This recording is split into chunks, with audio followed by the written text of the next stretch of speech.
찬양으로 하나님께 영광 돌린 줄 믿습니다. 오늘은 신앙의 대를 잇는 교회라는 제목으로 말씀을 전하고자 합니다. 할렐루야. 주의 전에 나와 예배하는 모든 주백성들, 또 온라인으로 예배하는 모든 주백성들에게 하나님의 은혜와 평강이 충만하기를 간절히 바랍니다. 신앙의 대를 잇는 교회는 어떤 교회이겠습니까? 신앙의 대를 잇는 교회는 복음이 자녀 세대들에게 잘 전달되는 교회입니다. 복음이 무엇입니까? 복음은 하나님의 영원하신 사랑입니다. 하나님의 영원하신 사랑을 우리에게 보여주시기 위하여 눈에 보이는 육신의 옷을 입고 오신 예수 그리스도께서 생명을 내어주심으로 하나님의 사랑이 얼마나 크고 위대한지를 우리에게 보여주셨습니다. 이것이 복음입니다. 하나님의 사랑, 하나님의 은혜가 복음입니다. 이 복음이 우리뿐 아니라 우리 자녀 세대에게 잘 전달되는 것, 그것이 신앙의 대를 잇는 것입니다. 신앙의 대를 잇기 위해서는 영적 부모가 필요합니다. 우리 대부분 아마도 육신의 부모로서 삶을 살아가는 줄 압니다.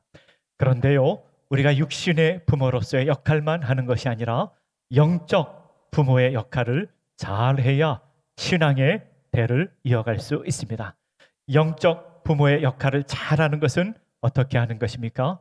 우리가 예수님을 본받고 사도 바울이 말씀한 것과 같이 그 믿음을 본받고 우리가 본받아 살아갈 때 우리 자녀들도 우리의 삶을 본받아 신앙의 대가 이어지게 되는 것입니다. 사도 바울은요, 나를 본받으라 라고 하는 말씀을 많이 하였습니다. 오늘 본문에서뿐만 아니라 성경에 보면 여러 번 사도 바울은 나를 본받으라고 말씀하였습니다. 고린도전서 11장 1절에 보면 이렇게 나와 있습니다. 내가 그리스도를 본받는 자가 된 것 같이 너희는 나를 본받는 자가 되라고 했습니다. 내가 예수님을 본받는 것과 같이 여러분들도 나를 본받으십시오. 빌립보서 4장 9절에 보면 또 이렇게 말씀하였습니다. 너희는 내게 배우고 받고 듣고 본바를 행하라. 그리하면 평강의 하나님이 너희와 함께 계시리라고 했습니다. 본받으라. 하나님의 말씀을 배우고 받고 듣고 본바를 행하라. 그리하면 평강의 하나님이 너희와 함께 계시리라. 데살로니가전서 1장 6절에 보면 또 너희는 많은 환난 가운데서 성령의 기쁨으로 말씀을 받아 우리와 주를 본받은 자가 되었으니라고 했습니다. 여러분, 그런데요, 예수님 사도 바울을 본받아 사는 것이 쉽지가 않습니다. 예수님을 본받아 사는 것도 쉽지가 않고 사도 바울 본받아 사는 것 쉽지가 않습니다. 왜냐하면은요, 오늘 본문의 말씀 바로 앞에 11절에서 13절까지 보면 사도 바울이 어떤 삶을 살았는지 소개하고 있는데 이렇게 말씀하고 있습니다. 바로 이 시각까지 우리가 줄이고 목마르며 헐벗고 매맞으며 정처가 없고 또 수고하여 친히 손으로 일을 하며 모욕을 당한 즉 축복하고 박해를 받은 즉 참고 비방을 받은 즉 권면하니 우리가 지금까지 세상의 더러운 것과 만물의 찌꺼기같이 되었도다라고 했습니다. 사도 바울은 많은 고난을 당하였고 많은 고난을 이긴 삶을 살았기 때문입니다. 아이고, 나는 그렇게 살 수 있는가? 내가 예수님같이 살 수 있는가? 사도 바울같이 살 수 있는가? 그런 마음이 들기도 합니다. 그런데요, 사도 바울이 그렇게 삶을 살 수 있었던 것은 복음의 기쁨, 복음의 감격, 복음의 소망으로 충만하였기 때문입니다. 오늘 우리 교회는 교회 창립 76주년을 맞이하는 날입니다. 76년 전에 하나님께서 이곳에 교회를 세워주셨습니다. 76년 동안 많은 어려운 일들이 있었지만 하나님께서 그것을 이길 수 있도록 힘을 주시고 수많은 은혜를 베풀어 주셔서 여기까지 하나님께서 인도해 주셨습니다. 믿음의 선진들을 교회에 보내주시고 우리를 본받게 하셔서 여기까지 인도해 주셨습니다. 또 우리의 사명이 있습니다. 우리의 사명은요, 우리 자녀 세대들이, 우리 다음 세대들이 믿음을 본받아 복음으로 살도록 하는 것입니다. 오늘 교회 창립 76주년 맞이하여 우리 교회가 신앙의 대를 이어가는 아름다운 교회, 복된 교회 되기를 간절히 바랍니다. 오늘 본문에서 우리에게 주시는 영적 메시지 몇 가지를 생각하며 은혜를 나누고자 합니다. 첫 번째로 신앙의 대입기는 복음이 자녀 세대들에게 잘 전달되는 것입니다. 오늘 본문의 말씀 15절 하반절에 보면 이렇게 나와 있습니다. 그리스도 예수 안에서 내가 복음으로써 너희를 낳았음이라 라고 했습니다. 예수 안에서 내가 복음으로써 너희를 낳았다. 이것은요, 사도 바울이 고린도 교회에 주시는 말씀입니다. 사도 바울이 고린도 교회에 복음을 전하였고 그들이 복음을 받아들이게 되었고 새로운 피조물이 되어 그들을 너희를 낳았다라고 말씀하고 있는 것입니다. 여러분, 복음이 무엇입니까? 복음은 하나님의 영원한 사랑입니다. 하나님의 영원한 사랑을 우리가 잘 알 수 있도록 독생자 예수 그리스도를 우리에게 보내주시고 예수 그리스도께서 자신의 생명을 우리에게 주셨습니다. 하나님의 사랑이 얼마나 큰지 깨달아 알도록 예수 그리스도를 통하여 하나님의 사랑이 크고 위대한 것을 보여주시기 위하여 예수님께서 십자가에서 고난당하시고 생명을 우리를 위하여 내어주신 것, 그것이 복음입니다. 우리는요, 하나님 없이, 하나님의 사랑 없이 살 수 있는 사람 아무도 없습니다. 우리는요, 하나님의 사랑 없이는 누구도 인생을 살아갈 수 없습니다. 우리 인생은요, 그냥 인생을 살아갈 때 우리는 다 허망한 인생을 산다는 것을 우리가 알고 있습니다. 인생이 무엇인가?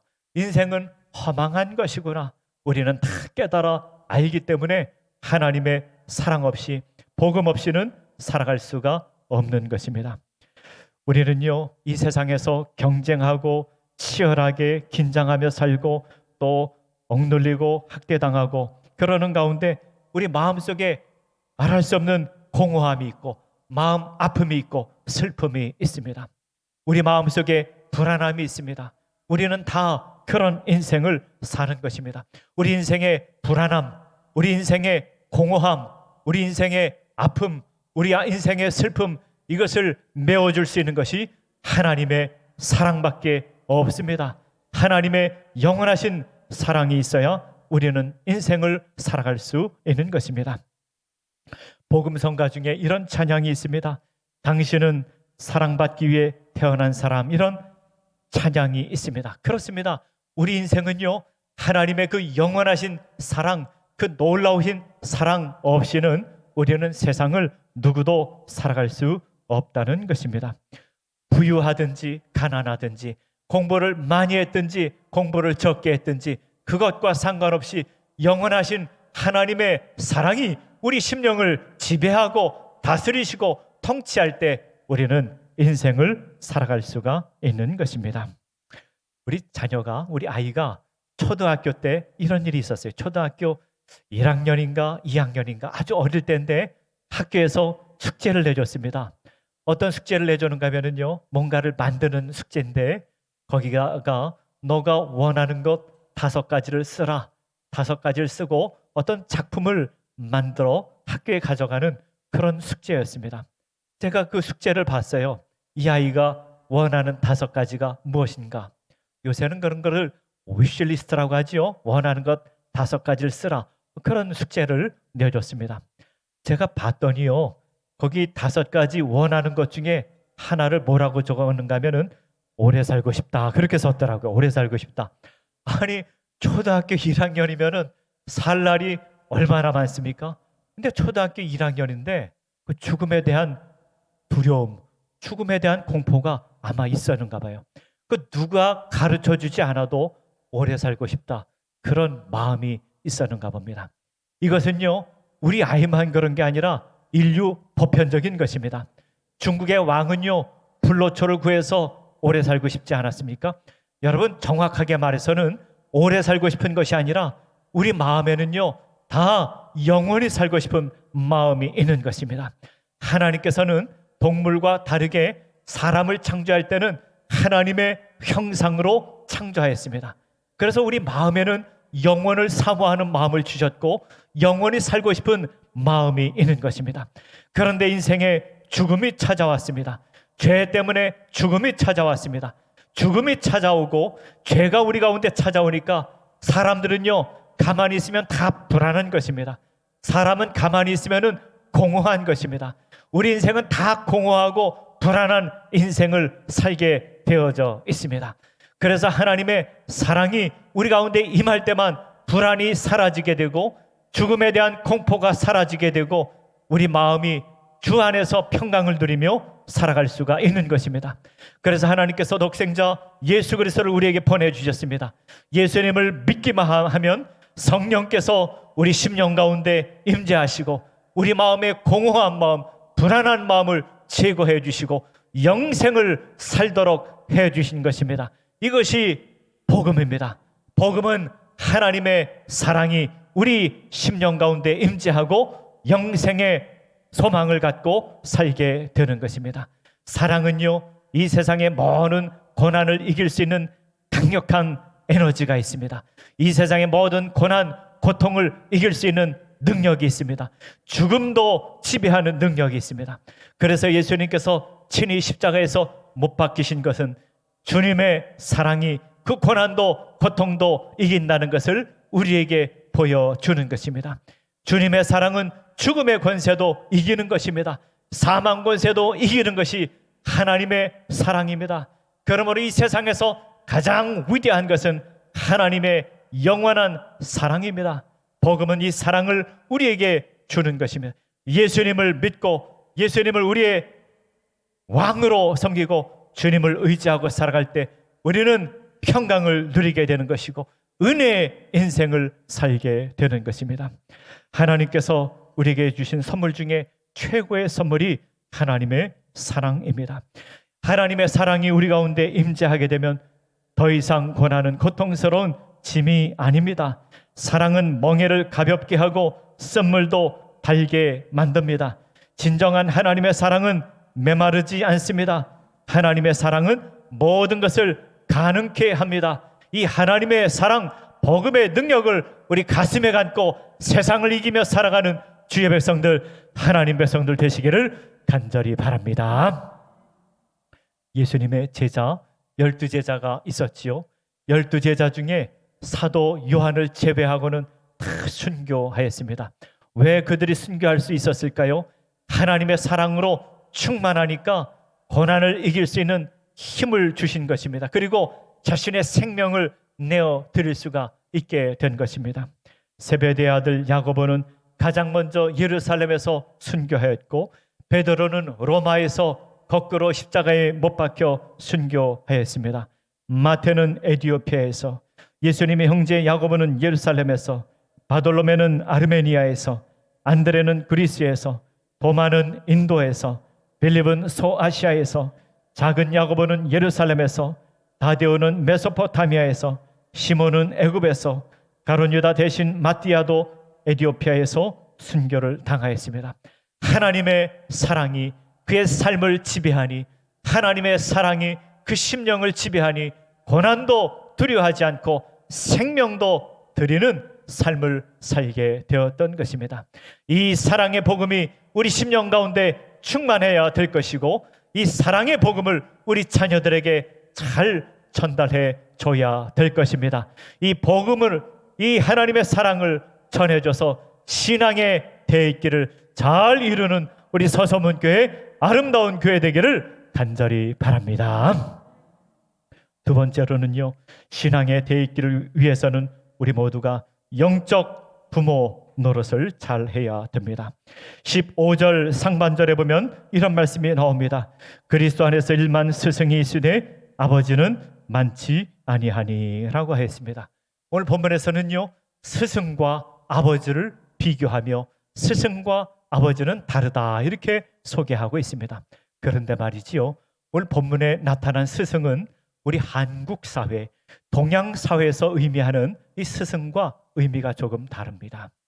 우리 한국 사회, 동양 사회에서는 아버지나 스승이나 다 똑같이 우리가 존경하고 높여드리는데요, 이 오늘 성경의 스승이라고 하는 단어는 헬라어 파이다고구스라고 하는 단어를 사용했는데, 이 파이다고구스는 어떤 의미가 있는가 하면은 후견자, 관리자, 보호자 이런 의미가 있습니다.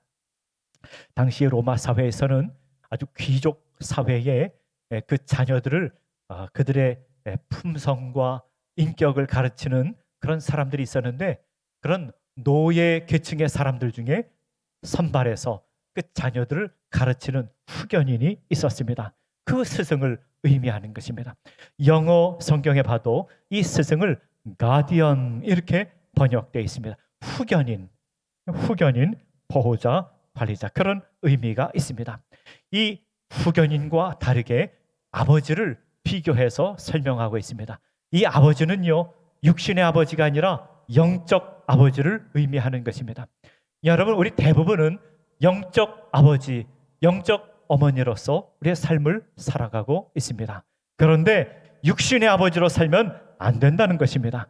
육신의 어머니로 살면 그것으로 충분하지 않다는 것입니다. 우리 가정에서 영적 아버지, 영적 어머니의 역할을 해야 된다는 것입니다. 여러분, 육신의 아버지, 어머니는요, 자녀들이 육신적으로 잘 되기를 원합니다. 이것은 예수님을 믿는 사람이나 믿지 않은 사람이나 똑같은 것입니다. 부모님은요, 자녀들이 건강하기를 바랍니다. 부모님은요, 자녀들이 공부 잘하기를 바랍니다. 부모님은요, 자녀들이 세상에서도 잘 되기를 바라는 마음이 있습니다. 그런데 우리 그리스도인들은요, 이 육신의 부모 역할만 하면 안 된다는 것입니다. 이 복음을, 하나님의 사랑을 우리 자녀들이 알 수 있도록 그 복음을 자녀들에게 잘 전해주는 것, 그것이 영적 부모의 역할을 하는 것입니다. 사도 바울은요, 고린도 교회에서 이 영적 아버지의 역할을 했습니다. 그것과 같이 우리도 교회에서뿐 아니라 가정에서 영적 부모의 역할을 잘 해야 됩니다. 구약 성경에 보면은 이 신앙의 대입기를 잘한 한 가정을 소개하고 있습니다.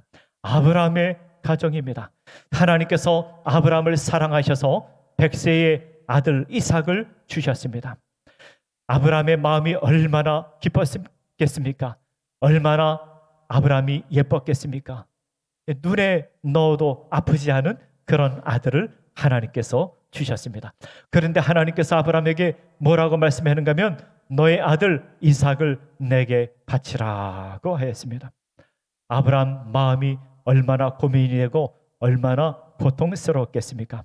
그런데 창세기 22장 12절의 말씀에 보면 내가 이제야 내가 하나님을 경외하는 줄을 아노라 라고 했습니다. 아브라함이 이삭을 바친 후에 하나님께서 아브라함을 칭찬하였습니다. 내가 이제 비로소 하나님을 경외하는 줄을 알았다라고 말씀하고 있는 것입니다. 육신의 아버지는요, 자녀를 정말로 끔찍이 사랑합니다. 자녀를 사랑하지 않는 부모가 어디 있겠습니까? 그러나 영적인 부모는요, 하나님을 더 사랑하고 하나님을 경외하고 그리고 자녀를 사랑할 때 자녀가 믿음으로 반듯반듯하게 설 수가 있는 것입니다. 구약 성경에 보면은 가장 불행했던 한 가정을 소개하고 있습니다. 그 가정은 엘리 제사장의 가정입니다. 엘리 제사장은 두 아들이 있었습니다. 홈리와 비느하스 두 아들이 있었습니다. 이 가정은 세상에서 가장 불행했던 가정이었습니다. 이 가정은 왜 불행하게 되었을까요? 사무엘상 2장 29절에 보면은 이렇게 나와 있습니다. 내 아들들을 나보다 더 중히 여긴 것이라. 그것 때문에 너희들이 불행하게 되었다고 말씀하고 있는 것입니다. 자녀를 사랑하지만 자녀들을, 아들들을 하나님보다 더 중히 여겼기에 그 가정이 불행하게 되었다는 것입니다. 자녀를 사랑하지 않은 부모가 어디 있습니까?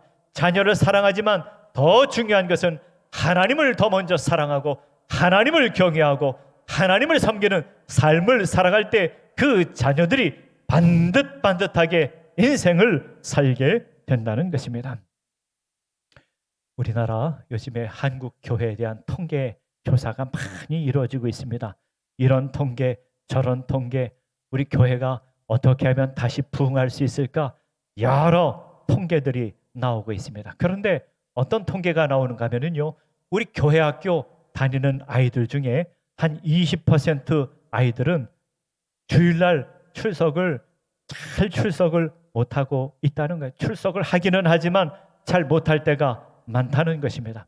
왜 20%의 아이들이 교회 학교 출석을 잘 못하는가? 학원 때문이야. 학원 가야 되기 때문에, 시험 때 학원 가야 되기 때문에 교회 출석을 잘 못한다는 것입니다. 그런데 이 아이들이 자발적으로 내가 공부를 열심히 잘하기 위해서 시험 때 학원을 가는 게 아니라 그 엄마가 교회를 못 가게 한다는, 엄마가 너 학원 가라, 시험 때니까 학원 가라, 엄마가 그런다는 거예요. 근데 그 엄마들이 교회를 안 다니는 사람이 아니라 교회를 다니는 사람, 교회를 다니는 엄마가 자식들 교회를 못 가게 한다는 그런 통계가 지금 나와 있습니다. 제가 예전에 부목사 생활할 때 청년들을 가르쳤어요. 청년들을 가르쳤는데 우리 교회 바로 앞에 의과대학이 있었어요. 병원이 있었고 의과대학이 있어가지고 주일날 그 의과대학에서 청년들이 한 10명 이렇게 나오는 학생들이 있었습니다. 그런데요, 그 의과대학이 시험이 많잖아요. 근데 얘기를 들어보니까 월요일날 시험을 많이 본답니다. 월요일날, 그때 들은 얘기인데 의과대학은요, 주초고사도 있고 주말고사도 있다. 그런 얘기. 나는 학기말고사, 중간고사는 들어봤는데 주초고사, 주말고사를 들어봤어요. 월요일날 시험을 본대요. 시험을 보면은요, 아이들이 교회를 잘 못 나옵니다. 대부분 잘 못 나오는데 딱 한 사람은요, 비가 오나 눈이 오나 시험을 보나 뭐 무슨 일이 있든지 교회를 나오는 한 아이가 있었습니다. 그 아이가 지금 생각하면은 한 25년 전 일인 것 같은데도 그게 정확하지는 않지만 얼굴이 이렇게 눈에 선한 학생이 있었습니다. 하나님을 먼저 경외하고 하나님을 사랑하는 자, 하나님께서 얼마나 예뻐하시겠습니까? 복 주시는 분이 하나님이신데 하나님께서 그런 자녀 어떻게 복을 주시지 않겠습니까? 천국 실종자 가족이 있다고 합니다. 천국 실종자 가족이 뭐냐면요, 부모님은 천국에 먼저 가셨습니다. 부모님이 천국에서 자녀를 기다리는데 자녀가 올라오지를 않더래요. 올라오지 않아서 천국 실종자 가족이라고 한답니다. 여러분, 자녀 교육을 잘하는 것이 어떻게 하는 것이 자녀 교육 잘하는 것입니까? 자녀 공부를 잘 시켜서 명문대학 간 것이 아닙니다. 좋은 직장 가는 것이 아닙니다. 천국 같이 가는 것이 자녀 교육 잘하는 것입니다. 자녀 교육 잘했는지 못했는지는 어디 가서 결정나는가 하면은 천국에 가서 결정나는 것입니다. 우리 자녀들 다 천국 가는 주의 백성들, 하나님 백성들 되시기를 간절히 바랍니다. 이런 가족도 있어요. 우리 자녀들이 이미 다 커가지고 어떻게 이제 더 가르칠 수도 없고 이야기할 수도 없는 그런 가정이 있습니다.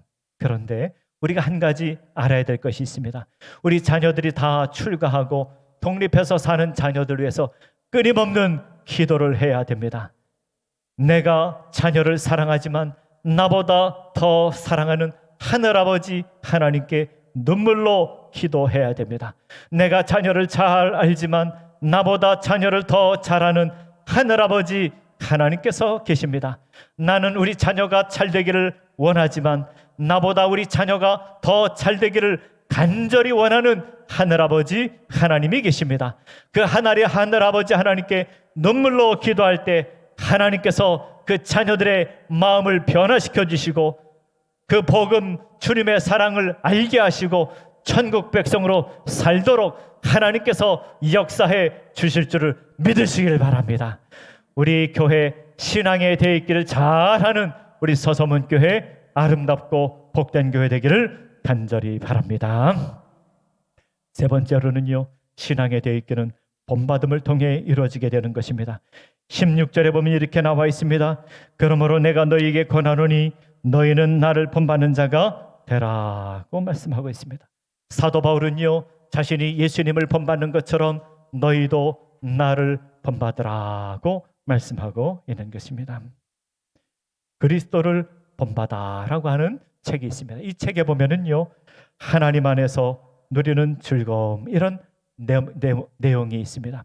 우리가 주님을 본받고 주님을 쫓아 살기 위해서는 주님을 쫓아가는 즐거움이 있어야 된다는 것입니다. 이 즐거움이 회복돼야 된다는 것입니다. 내용이 이렇습니다. 감미롭고 오묘한 주님의 말씀은 주님을 사랑하는 자에게 진리가 됩니다. 주님은 고요한 마음과 크나큰 평안, 환희의 기쁨을 주십니다. 우리에게 선한 생각을 불어 넣으시고 범사에 감사를 허락하십니다. 주님이 없이는 어떤 기쁨도 오래갈 수 없습니다. 즐거움의 향기에는 주님의 은혜와 지혜라는 향료가 적절히 배합되어 있습니다. 주님 안에서 즐거움을 누리지 못하는 자에게 무슨 만족이 있겠습니까? 세상과 육신 안에서는 지극히 헛된 것과 죽음밖에 찾을 것이 없습니다. 하지만 주님을 따르는 자는 육신의 욕망을 이기고 참된 지혜를 얻게 됩니다. 영원한 빛으로 오신 예수님, 지극히 높은 곳에서 광채를 발하여 주셔서 제 마음 깊은 곳을 비춰 주소서. 제 영혼을 정결하고 생기 있게 하소서. 그러나 주님, 제 안에 아직도 옛사람이 남아 있습니다. 일어나 도우시고 저를 구원하사 주님의 이름을 찬양하게 하소서라고 하는 이런 내용입니다. 주님의 말씀이 진리인 것을 우리가 알 때, 하나님께서 우리 마음에 선한 마음을 불어 넣어 주실 때, 일상의 삶에서 감사하는 마음을 불어 넣어 주실 때, 하나님께서 주시는 지혜의 말씀을 의지하고 살아갈 때, 우리는 세상이 줄 수 없는 주님을 섬기는 즐거움을 우리가 얻을 수가 있습니다. 예수님은 우리에게 이렇게 말씀하십니다. 나를 따르는 자는 자기를 부인하고 자기의 십자가를 지고 나를 따르라고 하셨습니다. 예수님께서 왜 이런 말씀을 하셨을까요? 예수님께서 왜 자기를 부인하고 자기의 십자가를 지고 예수님을 따르라고 하셨을까요? 예수님께서 우리에게 일부러 고난을 주시려고, 고통을 주시려고 그랬을까요? 그렇지 않습니다. 자기를 부인하고 십자가를 지고 예수님을 따라갈 때 영적 즐거움이 있기 때문에 그렇습니다. 하나님의 말씀을 온전히 의지하고 하나님의 말씀을 신뢰하고 주님을 사랑하고 자기를 부인하고 십자가 치고 주님을 따라갈 때 세상이 줄 수 없는 영적 즐거움, 영적 기쁨을 우리에게 주시고 모든 고난, 모든 고통을 이기고 심지어는 죽음의 권세도 이기시는 주님의 능력을 우리에게 주시기 때문에 그렇습니다. 사도 바울은 참 많은 고통을 당했고 그것을 이겼습니다. 그 고통을 이길 수 있었던 것은 복음의 감격, 복음의 기쁨, 복음의 능력, 그 복음의 능력이 그의 삶을 지배하였기 때문입니다. 우리 교회에는 자랑스러운 순교자 목사님이 계십니다. 초대 목사님 김동철 목사님이십니다. 김동철 목사님은 예수님을 따라갔습니다. 사도 바울을 본받아 갔습니다. 사도 바울을 본받아 하나님의 그 사랑으로 충만하여 있고 복음의 능력, 복음의 사랑으로 충만하여 있기에 예수님을 따라갈 수가 있었던 것입니다. 순교의 정신은 날마다 자기를 부인하고 날마다 예수님을 본받는 정신입니다. 자기 희생과 사랑을 실천하신 그 정신을 우리가 본받아야 할 것입니다. 말씀을 맺고자 합니다. 우리의 사명이 있습니다. 우리 교회의 사명이 있습니다. 신앙의 대를 이어가는 것입니다. 그러기 위해서는 복음으로 우리가 충만해야 됩니다. 하나님의 사랑과 은혜로 우리의 심령이 충만해야 됩니다. 그리고 그 사랑, 그 복음을 우리 자녀들에게 잘 전해줘야 됩니다. 그러기 위해서는 우리가 육신의 부모로 사는 것이 아니라 영적 부모로서 삶을 살아야 됩니다. 우리의 삶을 본받아 우리의 자녀들도 복음의 사람이 될 것입니다. 오늘 교회 창립 76주년을 맞이하여 신앙의 대를 잘 이어가는 우리 서서문 교회, 아름다운 교회, 복된 교회 되기를 간절히 바랍니다. 다 함께 기도하겠습니다. 하나님 아버지, 76년 전에 이곳에 교회를 세워주시고 76년 동안 우리에게 부어주신 은혜는 말로 헤아릴 수 없는 은혜와 사랑을 부어주셨습니다. 대한민국에 많은 교회가 있지만 우리 서서문 교회를 통하여 은혜 베풀어 주시고 많은 생명을 살리게 하여 주시고 복음의 능력으로 여기까지 인도해 주신 것 감사를 드립니다. 아버지 하나님, 그러나 우리에게 새로운 책무가 있습니다. 우리 자녀 세대들에게 이 복음의 능력을, 복음의 은혜를, 복음의 기쁨을, 복음의 소망을 잘 전달하는 영적 부모로서 사명을 감당하는 주의 백성들, 하나님 백성들 되게 하여 주시옵소서. 신앙의 대를 잘 이어가는 하나님의 백성들 되게 하여 주시옵소서. 예수님의 이름으로 기도하옵나이다. 아멘.